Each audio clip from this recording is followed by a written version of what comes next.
पहले तो आपका बहुत बहुत जी हमाद। वॉइस का इशू तो कोई नहीं है, वो लास्ट टाइम भी थोड़े था, मैंने कहा मैं पहले इसको ओके कर लूं। जी क्लियर सर। जी। अच्छा, पहले तो थैंक यू आपका।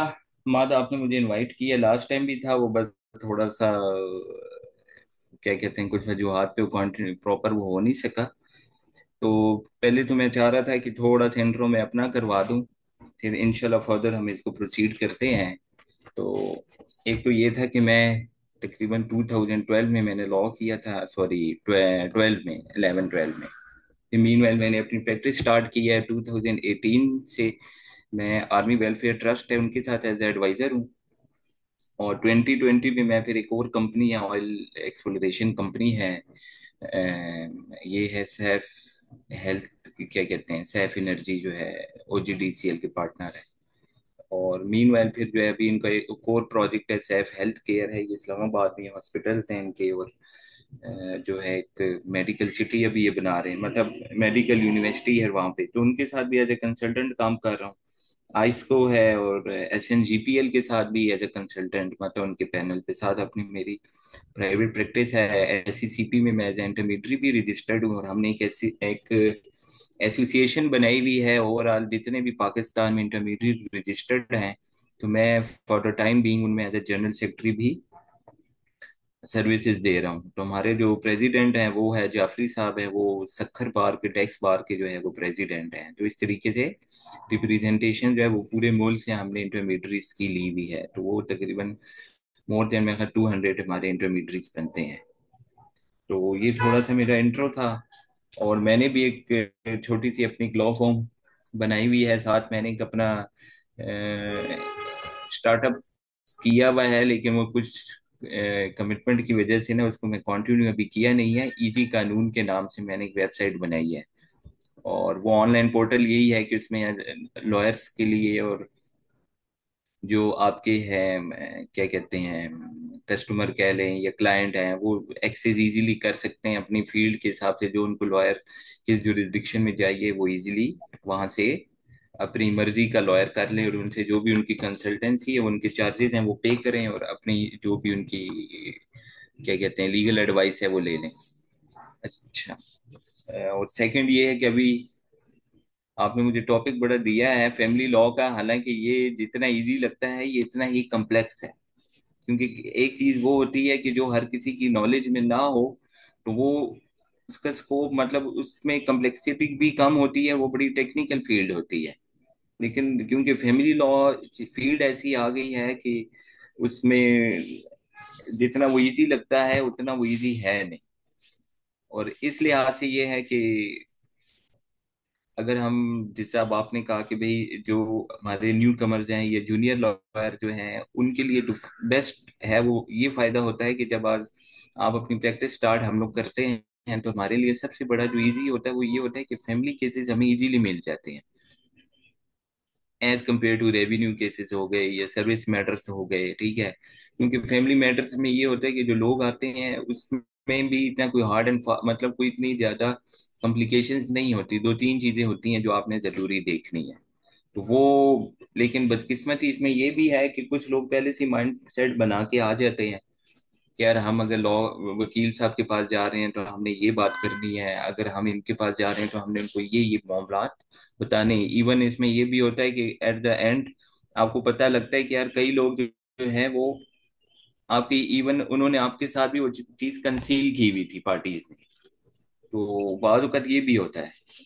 तो मेरा थोड़ा सा ये था कि हम थोड़ा सा इसको डिस्कस करते हैं कि फैमिली लॉज जो पाकिस्तान में क्या इम्प्लीमेंट हैं, क्या हमारे मेजर इश्यूज आते हैं जो एक रूटीन में आ रहे हैं।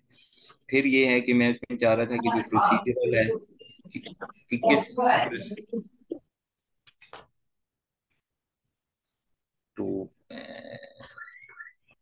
अब इसमें ये है कि पहले मेरा ये था, मैं चाह रहा था हम थोड़ा इस चीज को डिस्कस कर रहे हैं कि फैमिली लॉ जो है ये मोस्ट जो हमारे ना फ्रीक्वेंटली लिटिगेटेड केसेस है, मतलब इस टाइम पे सबसे ज्यादा जो हमारी एक, अपोलॉजी सर। सिकंदर साहब काइंडली माइक म्यूट कर लें।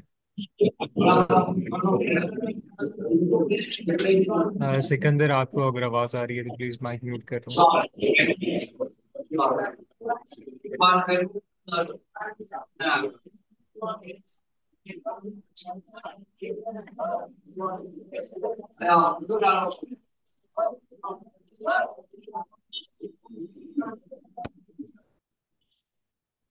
यही कंटिन्यू।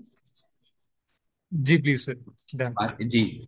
अच्छा, इसमें मेरा ये था कि पहले हमारा ये है कि भाई जो एज अ लॉयर, क्योंकि अगर जिससे आपने मुझे बताया कि बेसिकली एक ये होती है कि यार हमारी जो सेशन है to the extent of the public है, वो जरा और चीज होती है। And to the extent of the lawyers जो है ना, कि क्या उनको इश्यूज आते हैं और क्या उनके लिए मामलात हैं।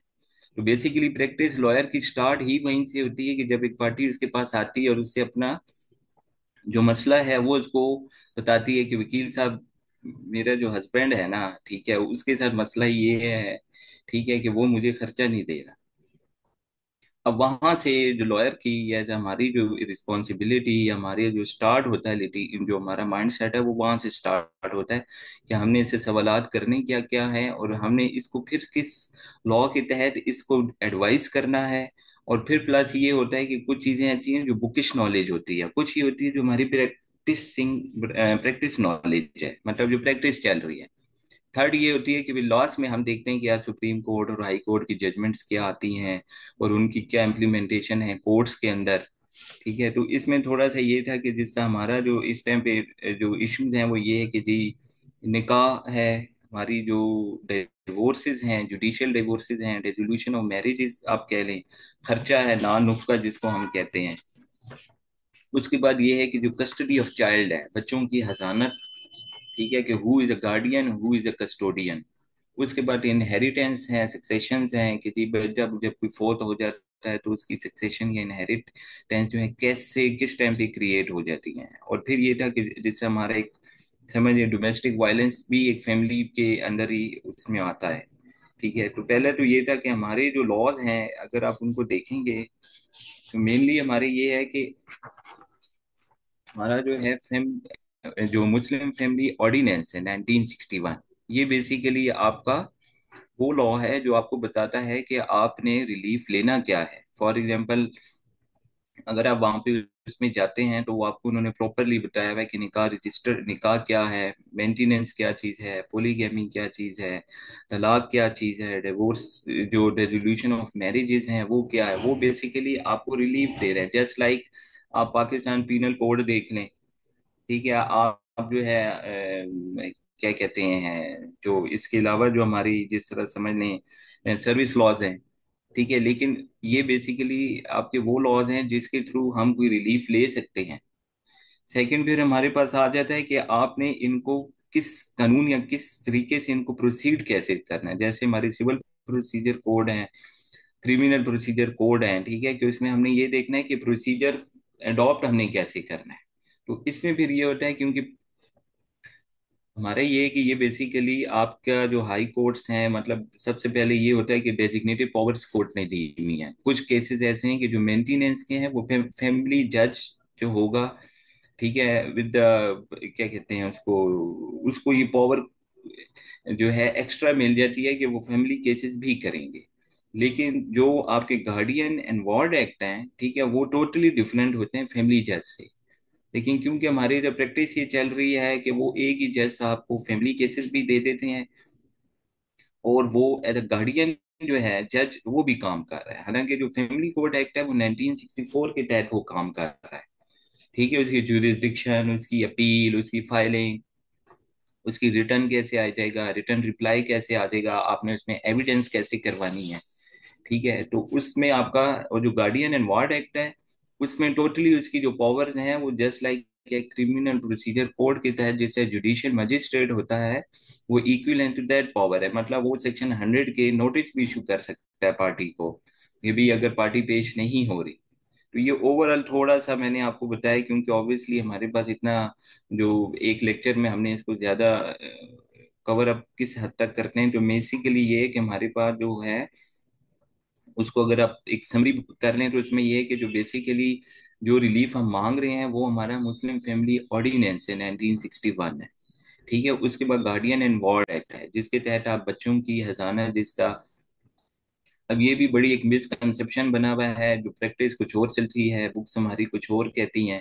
ठीक है। और सबसे बड़ा जो आप कह लें इस टाइम पे डेलिमा है, मतलब जो लिटिगेशन जो है वो बड़ी ही लिमिटेड हो गई है। हम एज अ लॉयर हमारे लिए बड़ा मुश्किल हो गया है।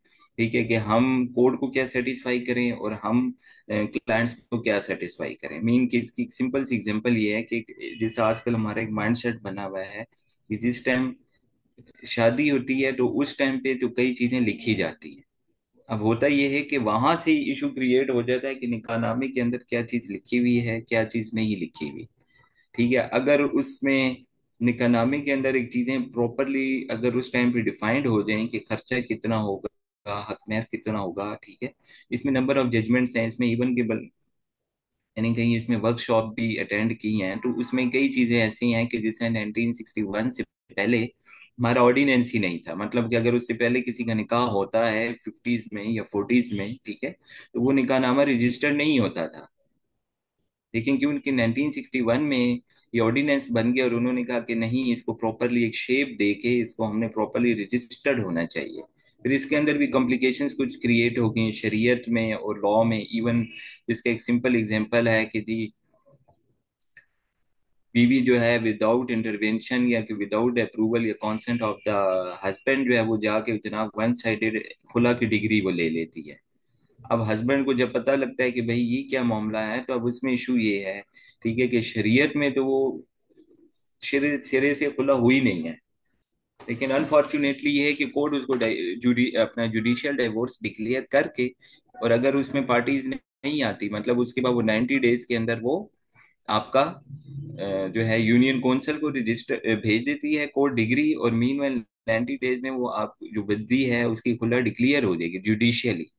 वो वन तलाक कंसिडर होती है। तो ये मैं आपको एक चीज बता रहा हूँ, मकसद आज सिंपल ये था कि जी हमने ये देखना है कि कुछ चीजें ऐसी हैं कि कॉम्प्लिकेशंस क्या है लॉ की तरफ से, इम्प्लीमेंटेशन कुछ चीजें ये है कि जो शरीयत में है, कि फिर कुछ चीजें ये हैं कि जो इम्प्लीमेंटेशंस हैं। इम्प्लीमेंटेशन मीन कि कौन सी सिविल प्रोसीजर कोड की जो आपकी हैं सेक्शंस हैं या प्रोसीजर है वो कौन सा इम्प्लीमेंट होता है फैमिली लॉ में, और कौन सा जो है फैमिली लॉ में या जो एक्स फैमिली कोड जो एक्ट है 1964 उसमें कौन से नहीं होते। अब ये भी बड़ी जो है ना एक बड़ी क्या कहते हैं एक प्रैक्टिस चल रही है। बल्कि इसमें मैं अभी सिंपली हमारे एक वो था हमारे रिसेंटली कि भाई अब इसमें ये है कि जिस टाइम दावा दायर होता है, ठीक है, तो हम एज अ लॉयर हम इस चीज को ये देखते हैं कि हमने वहां पे अपना केस फाइल कैसे करना है, मीन उसको तैयार कैसे करना है, क्या चीजें इसमें जरूरी हैं, क्या चीजें इसमें नहीं जरूरी। तो पहला तो ये होता है कि हम जब दावा दायर करते हैं तो हमें जो ड्राफ्टिंग होती है वो सिंपल से सिंपल हम रखते हैं। ठीक है।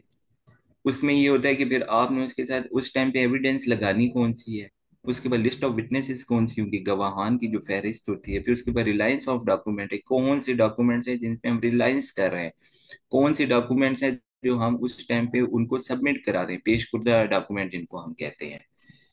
अब होता ये है कि मतलब मैं आपको एक प्रैक्टिकल चीज उसमें बता रहा हूँ कि उसमें होता ये है कि जब हम फाइल करते हैं तो हम एक रूटीन मैटर में वो सारी चीजें साथ अटैच करके लगा देते हैं।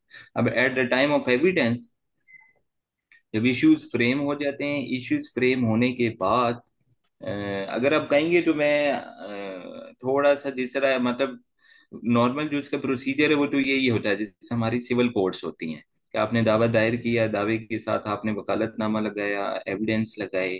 ठीक है। जो आपके पास ओरल एविडेंस है, जो आपके पास उनकी हद तक आप उनके गवाहान के नाम लिख लें, जो आपकी हैं डॉक्यूमेंट्री एविडेंस।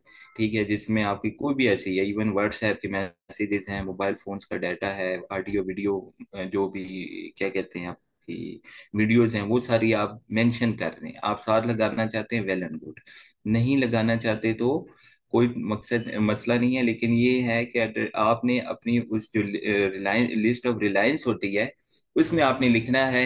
जैसे सीपीसी में होता है कि जब आपने कोई डॉक्यूमेंट फाइल किया तो आपने बताना है कौन सी मेरी पोजीशन में है, कौन सी नहीं है।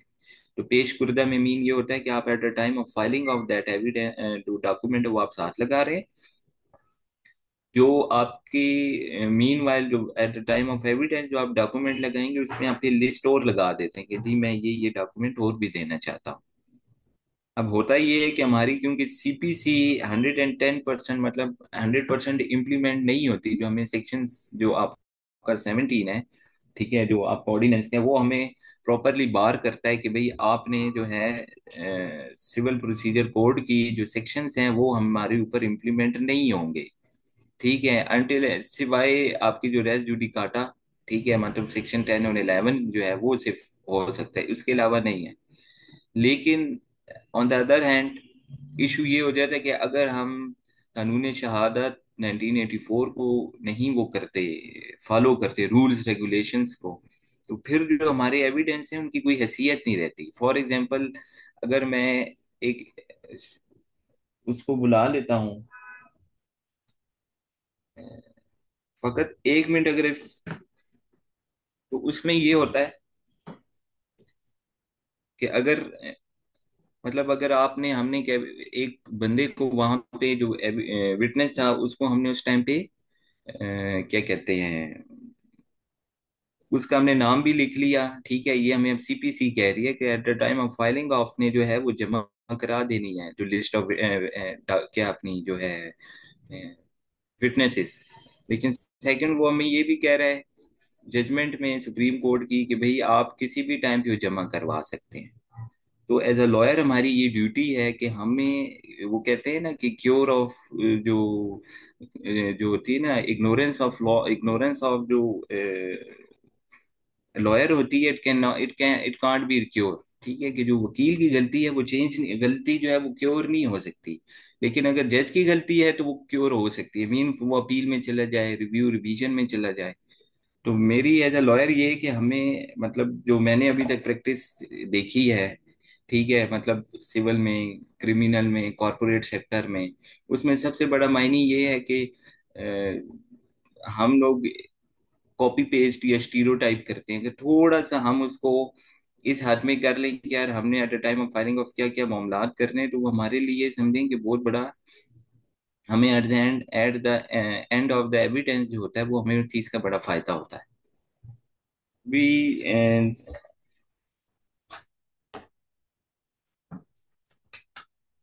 इसमें मैं ये चाह रहा था कि एक तो ये है कि फैमिली लॉ का मैंने आपको बता दिया है, ठीक है। अब मैं थोड़ा सा चाह रहा था कि इसमें लॉयर्स की हमारी ड्यूटी क्या बनती है। मतलब ये क्योंकि जो फैमिली केसेस हैं ये ऐसे नहीं है कि आपने वन टाइम जीत लिया वन टाइम हार लिया, ठीक है। फॉर एग्जांपल बच्चों का खर्चा है, जब तक वो बच्चे अपनी जो बलूगत है, मीन की अपनी मेजोरिटी एज पे नहीं आते, ठीक है, तो तब तक ये फैमिली केसेस चलते रहते हैं। फॉर एग्जांपल, अब अगर हम गार्डियन ये मैंने अभी आपको बात की थी प्रोसीजर की, अभी मैं आपको बात कर रहा हूँ फॉर एग्जांपल गार्डियन की। क्या अब बच्चे हैं, अगर बच्चों की अजानत या उनकी कस्टडी है तो उसका क्या प्रोसीजर होगा और उसको किस तरीके से कोर्ट डिफाइन करेगी। ठीक है, तो होता ही है कि हम एक मतलब एक डॉक्यूमेंट साथ लगा के और हम जैसे केस फाइल कर देते हैं। लेकिन ऑन द अदर हैंड, ठीक है, मतलब इसमें इतनी रिस्ट्रिक्शंस हैं, रिस्ट्रिक्शन मीन इतनी इसमें स्ट्रिक्टनेस है कि आपने जब केस फाइल करना है तो आपने ड्राफ्टिंग ही ऐसी तरीके से करनी है कि आप कोर्ट को ये बताएं कि जी मेरा इशू है क्या। क्योंकि होता ही है, सबसे बड़ा मसला ये होता है कि जब हम केस फाइल कर रहे होते हैं उस टाइम हम उसको एक रूटीन मैटर में लिख देते हैं। लेकिन जिस टाइम हम कोर्ट में पेश होते हैं तो हमारे आर्गुमेंट्स, हमारी जो एविडेंस होते हैं वो बड़े स्ट्रांग होते हैं, स्ट्रांग जो आपकी वो होती है आर्गुमेंट्स होते हैं। लेकिन होता ये है कि बेशक वो स्ट्रांग एविडेंस आर्गुमेंट्स हो लेकिन कोर्ट उसको कंसिडर नहीं करती। कोर्ट अपनी जो डिग्री जो आपकी ब्लेंड है उससे बाहर वो जाती ही नहीं है। ठीक है, तो ये है कि फैमिली लॉ भी मतलब इसमें ये है कि आपने जब केस फाइल करना है तो आपने ये सारी चीजें चेक लिस्ट बना के ये चीजें देखनी है कि यार इसमें कोई चीज ऐसी तो नहीं है, ठीक है, कि जो मुझे बाद में अगर जरूरत पड़ती है तो मेरे लिए वहां पे उस टाइम पे प्रोड्यूस करना है और ये सारे मामलात करना।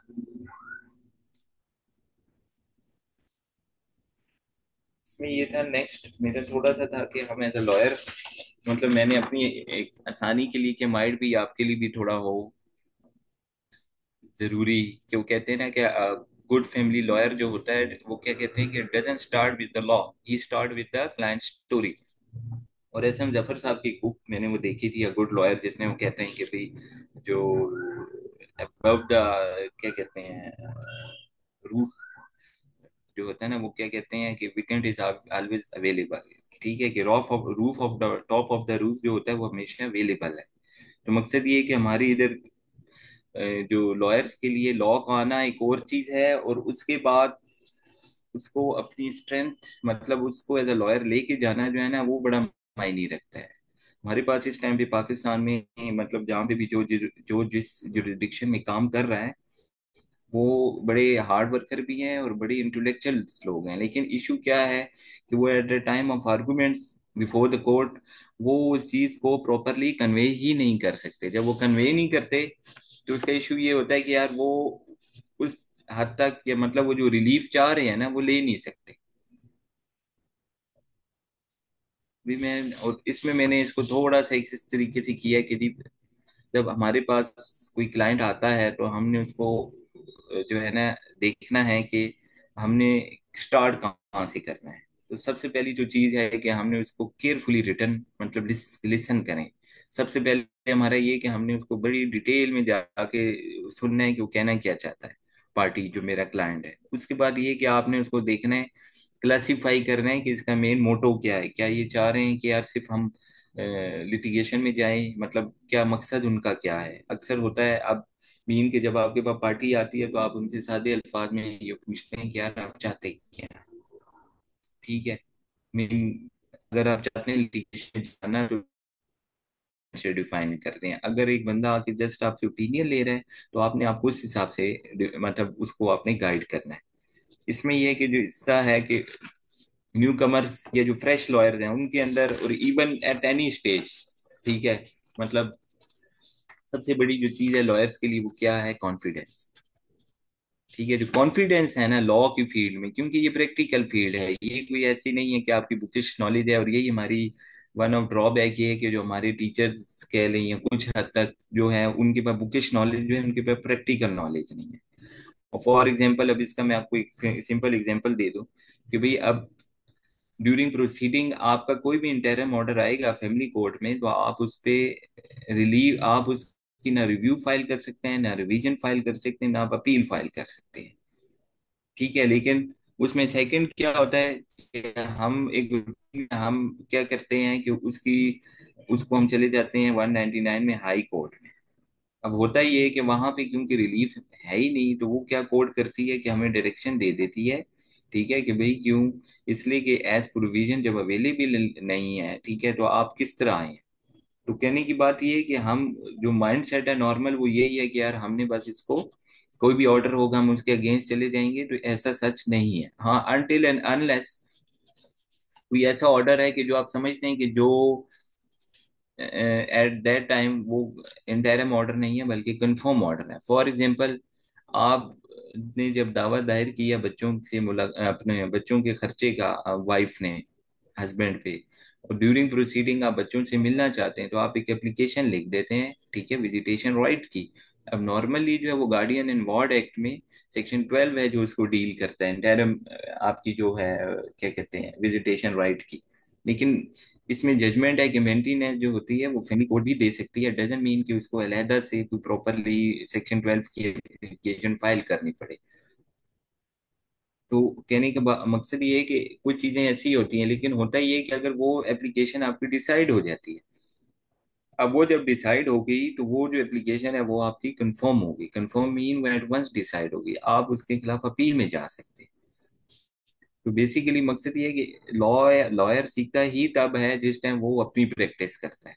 मतलब मैं भी लॉ फॉर्म्स के साथ, इवन अभी भी बड़ी कॉर्पोरेट लॉ फॉर्म्स हैं जिनके साथ बैठे हैं, आप मशवरा करते हैं, सब कुछ करते हैं, लेकिन इशू ये है कि जिस टाइम आप अपना केस करते हैं ना, लॉ की इम्प्लीमेंटेशन, लीगल वर्डिंग, वो सारी चीजें कि ये लिखा हुआ क्या है लॉ की बुक्स में, हमारी फैमिली लॉ में, ठीक है, वो तब होता है। अदरवाइज आप जितना मर्जी किसी फॉर्म के साथ आप काम भी कर लेते हैं ना, मीन इसलिए कि हमारी जो 90% हमारा प्रैक्टिस चल रही है वो ये है कि यहाँ पे लर्निंग भी आपको खुद करनी है, अर्निंग भी खुद करनी है।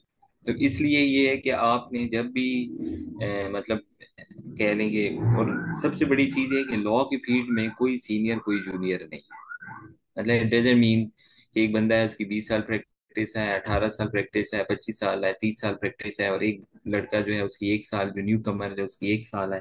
तो आप कहेंगे नहीं नहीं, मैं तो इसके साथ कैसे आर्गू कर सकते हैं, इसकी तो सुप्रीम कोर्ट के लॉयर हैं। ठीक है, ये लॉ की फील्ड का जो सबसे बड़ा चार्म है, ये कह लेंगे सबसे बड़ा जो एक एक्सपीरियंस है, ये बड़ा है कि आप किसी भी टाइम पे कोई भी, क्योंकि हो सकता है 20 ईयर्स में उसको ये चीज ना पता लगी। अब सिंपल मैं आपको एक एग्जांपल दे रहा हूँ। अब सिंपल मैं आपको एग्जांपल दे रहा हूँ कि उस दिन मेरा एक केस था, हमारे एक पेशावर में। तो वो हमारा एक केस है, मैं जस्ट आपको एग्जांपल दे रहा हूँ कि प्रैक्टिस की बात है। तो प्रैक्टिस ये है कि जी जो हमारा ग्रेव यार्ड एक्ट है, ठीक है, west Pakistan graveyard act है 1958। ठीक है, उसके बाद मियामी ग्रेव यार्ड एक्ट है, जो पंजाब लाहौर में मियामी कब्रिस्तान है, उनकी प्रिजर्वेशन एक्ट है। तो जब मैंने उसको कहा कि यार मुझे ये बुक्स चाहिए ताकि मैंने इसको थोड़ा सा पढ़ना है, तो वो मुझे कहते हैं कि वकील साहब ये तो हमने कभी वही नहीं किया, सुना ही नहीं, आपने पहली दफा हमें ये चीज बताई है। तो मैं इवन वो जो लाइब्रेरियन था उनके पास गया, वहां पे काफी सीनियर दो तीन बैठे थे, उनसे मैंने पूछा कि मैंने कहा मेरे पास पाकिस्तान लॉ साइड की एक्सेस है, लेकिन मैं चाह रहा था कि बुक में मुझे ये चीज मिल जाए ताकि मैं इसको थोड़ा पढ़ लूँ। तो अनफॉर्चुनेटली उन्होंने कहा नहीं, हमें तो पता ही नहीं है इस चीज का, तो ये तो हम पहली दफा सुन रहे हैं। मीन ये है कि लॉ की फील्ड में आप कभी भी ये नहीं कह सकते कि यार आपके पास, मतलब आप कहेंगे कि मैं सीनियर होऊंगा तो मेरे पास कोई केसेस आएंगे, ऐसी बात नहीं होती।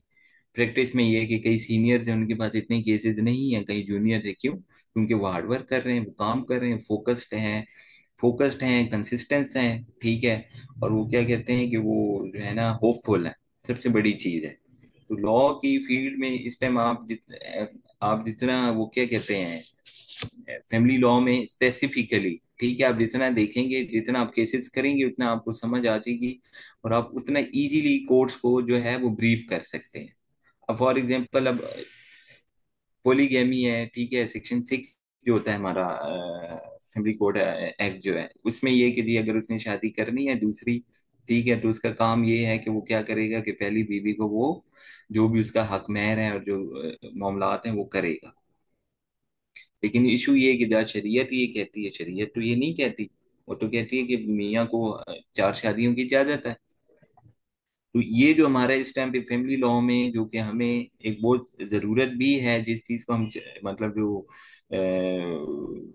क्या कहते हैं उनको, जो है ना लेजिस्लेटिव बॉडीज हैं, कि यार हमने इन चीज़ों को इस तरीके से करना है। क्यों? क्योंकि पहले ये चीज़ें ना रूटीन में थी, ना कोई प्रैक्टिस थी, ना इतनी लोगों को अवेयरनेस थी। अब तो आप देखेंगे लॉ लीगल से ज्यादा, अब जैसा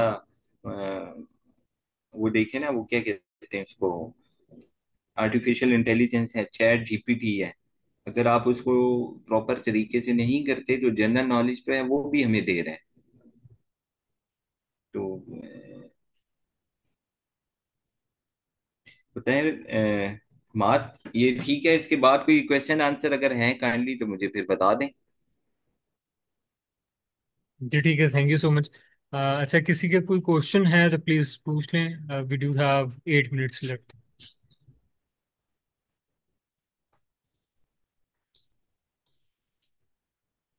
और आप खुद अगर स्पेसिफिकली कुछ चाह रहे हैं कि यार किसी एक टॉपिक पे, क्योंकि देखे ना हमारा जो था ना कि ऑब्वियसली इतने शॉर्ट टाइम में हम ज्यादा डिटेल तो नहीं वो कर सकते। लेकिन मेन ये चीज है कि भाई एज अ लॉयर जो है ना, हमारी रिस्पॉन्सिबिलिटी ये बनती है कि हम किसी भी केस को जो है ना इजी ना ले। मतलब मैं as a in house lawyer, hospital है तो उसके अंदर कोई मोर देन 700 एम्प्लॉयज हैं। तो मेरा वो एक्सपीरियंस नहीं था पहले एक्सपोजर, क्योंकि मैंने वहाँ के देखा कि यार जो है उनके क्या कहते हैं सर्विस मैटर्स भी हैं, ठीक है, उनके फैमिली इश्यूज भी हैं। तो मीन कहने की बात ये है कि जो फैमिली मैटर है वो जितना हमारे लिए इजी है ना, वो हर जगह आपके लिए जरूरत पड़ रहा है, क्योंकि कॉर्पोरेट बॉडीज हैं। तो उसमें जनाब आपका कोई सीनियर कोई जूनियर आके पूछता है कि सर वो मेरी फैमिली का ये मसला आ रहा है। अच्छा, ठीक है। अच्छा, ये गुड आपने पूछा है कि डॉवरी आर्टिकल्स क्या है, समानी जहेज। अच्छा, अब ये भी एक अच्छा आपने बड़ा गुड क्वेश्चन किया है। बेसिकली जो समाने जहेज है ना, ठीक है, इसमें ये चीज है कि ये वो सामान है कि जो at the time of marriage लड़की के वालिदैन, ठीक है, अपनी बेटी को देते हैं। ठीक है, अब इसमें होता ही है कि अभी जो इसमें जजमेंट आई थी सुप्रीम कोर्ट की भी, ठीक है, वो असल में, क्योंकि मैं टाइम थोड़ा था नहीं, मैं आपको एग्जैक्टली बताता, उसमें ये है कि जी, अब जिस तरह जेवर है, ये सारी चीजें हैं, ठीक है, उसकी रसीदात रखना। तो बेसिकली जो आपकी लिस्ट, जो आपकी सामानी जहेज है ना, ये वो सामान होता है जो कि उस लड़की के वालिदैन उसको देते हैं। ये बेसिकली वो है। ठीक है, इसमें जो वालिद, जो लड़की के जो सास ससुर है, मतलब हस्बैंड के, वो चीजें इसके अंदर इंक्लूड नहीं होती, पहली चीज। दूसरी ये चीज है, जिसका मैं आपको बता रहा था मात, कि इसमें प्रैक्टिस ये है कि जी, लोग लॉयर्स क्या करते हैं कि वो सोना भी सामान्य जहेज की लिस्ट में डाल देते हैं। हालांकि ओवरऑल जो अभी मतलब मेरे रिसेंट केस में यही हुआ था कि उन्होंने मतलब सामान्य जहेज की लिस्ट ये कि जो वो चीजें जो उसकी रोजमर्रा इस्तेमाल में है, फॉर एग्जाम्पल कपड़े हैं, जूते हैं, ठीक है, और इस तरह की जो चीजें हैं, फ्रिज है, टीवी है, ये चीजें हैं, तो उन्होंने, क्योंकि सामान्य जहेज की लिस्ट में एक प्रेसिडेंट है, ये एक जनरल प्रैक्टिस है कि जो चीज लिखी जाएगी उसकी रसीदात अब जरूरी नहीं है, दे दें तो वेल एंड गुड।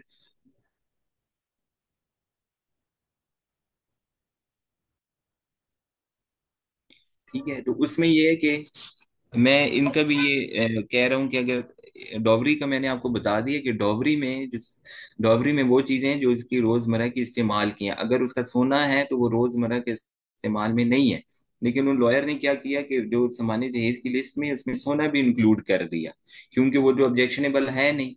तो वो फिर उसके ऊपर आर्गुमेंट किए और कोर्ट को ये चीज क्लियर की कि सामान्य जहेज में से वो चीज होगी जो इसके इस्तेमाल में है। ये जो सोना है ये तो इंक्लूड ही नहीं है, उसने अपना सोना जो है वो सामान्य जहेज में डाला है। तो ये, क्योंकि आप जब प्रैक्टिस करते हैं ना, आपको ये चीजें तब पता लगती हैं। अच्छा, सेकंड क्वेश्चन ये है कि under what circumstances husband can claim custody of minor child of day.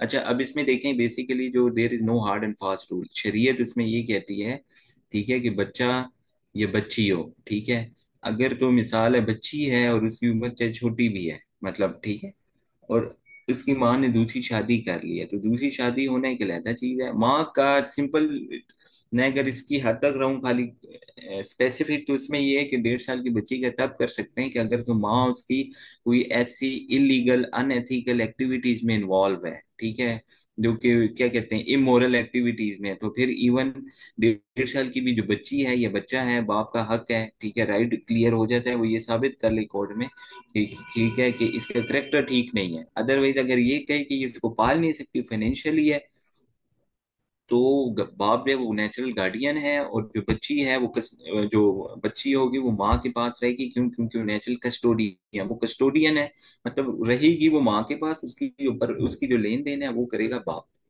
ठीक है, तो ये स्पेसिफिकली है कि ये दो तीन कंडीशंस हैं, एक ये कि अगर वो इमोरल एक्टिविटीज में इन्वॉल्व है, ठीक है, या वो कोई कन्विक्टेड होगी या वो जेल में है, तो ये 3 4 सिचुएशंस हैं जिसमें इवन हस्बैंड के पास राइट है कि वो ये रेमेडी, ये अवेल कर सकता है कि बच्चा मुझे दिया जाए। अच्छा, इफ सॉरी, इसमें ये है कि if a man is in निकाह विल गिवन मेंटेनेंस और not, sorry, and the fact is that he was not fulfilled martial obligations yet.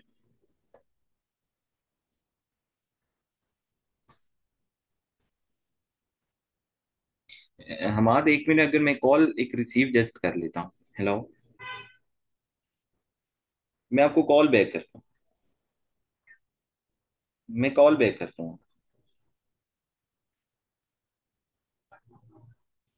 अच्छा, ये आपने कहा है कि निकाह, what if a man is in निकाह विल बी गिवन मेंटेनेंस और not, and the fact is that he is not, देखिए मार्शल जो ऑब्लिगेशन है ना, देखें अब इसमें ये चीज ये है कि निकाह, अगर हस्बैंड जो है, बीवी जो है उससे क्या क्या क्लेम कर सकती है, वो किस टाइम कर सकती है, वो उससे खर्चा क्लेम कर सकती है, उससे अलहदगी इख्तियार कर सकती है, ठीक है, वो तब है कि अगर 2 साल खर्चा खावन ने नहीं दिया, अगर 7 साल वो बाप जो है, बाप मीन हस्बैंड जो है वो, सॉरी, लापता हो गया, या वो कन्विक्टेड है, ठीक है, या वो इमोरल एक्टिविटीज में है, तो ये कंडीशंस ऐसी हैं कि जिसमें बीवी इवन उससे डिवोर्स नहीं, तलाक ले सकती है। ठीक है, इफ वाइफ गेट्स खुला from court can she be entitled to dowry? Yes, क्यों नहीं। इसमें जो है अगर इवन देखें, उसमें ये था कि पहले तो 100% सरेंडर हो जाता था, अब 100% सरेंडर नहीं है। अब ये है कि अगर तो उसने हक महर वसूल कर लिया है बीवी ने, ठीक है, तो वो 25% हस्बैंड को वापस देगी। लेकिन अगर उसने वसूल नहीं किया, ठीक है, तो वो 50% हस्बैंड के पास रहेगा, 50% वो खुद रिसीव कर लेगी। Please send attendance from again. If guardian and ward application for meeting is allowed and a order has been passed, after that minor shift to other district, how that order will be executed? Good question है। लेकिन इसमें होता ये है कि अगर guardian and ward act ने meeting allow की है सेक्शन 12 में, लेकिन आप, ये कोर्ट ने भी नहीं डिसाइड किया कि बच्चा कहाँ पे है, मतलब काम में मीन देना किसको है। अगर तो ये चीज डिसाइड हो जाती है, ये दो क्वेश्चन है ना, कि ड्यूरिंग प्रोसीडिंग अगर वो बच्चा ले गए हैं, या after getting the degree of जो गार्डियन है वो ले गए हैं। फॉर एग्जांपल कोर्ट ने अगर ये चीज डिक्लेयर कर दी है कि बच्चा माँ के पास रहेगा, इस्लामाबाद में फॉर एग्जांपल, और वो बच्चे को ले जाती है पिंडी, खानेवाल, नारोवाल, तो फिर आप सेक्शन 26 में लगाएंगे, गार्डियन को चैलेंज करेंगे, ठीक है, और गार्डियनशिप चेंज हो जाएगी। ये है अगर तो once it has been decided decree हो जाए, ठीक है। सेकंड ये है कि अगर ड्यूरिंग प्रोसीडिंग वो चली जाती हैं, ठीक है, आप उसको चैलेंज तो कर सकते हैं, लेकिन अनफॉर्चुनेटली इसमें ये है कि बच्चे जहाँ भी होंगे गार्डियन केस वहीं पे चलता है, आप उसको चैलेंज कर सकते हैं, ठीक है, कि जनाब इन्होंने कोर्ट से, फॉर एग्जाम्पल अगर तो इन्होंने कोर्ट से ये चीज कंसील की और आपको पता लगता है कि बच्चे चले गए, फिर तो आप उसको चैलेंज भी कर सकते हैं।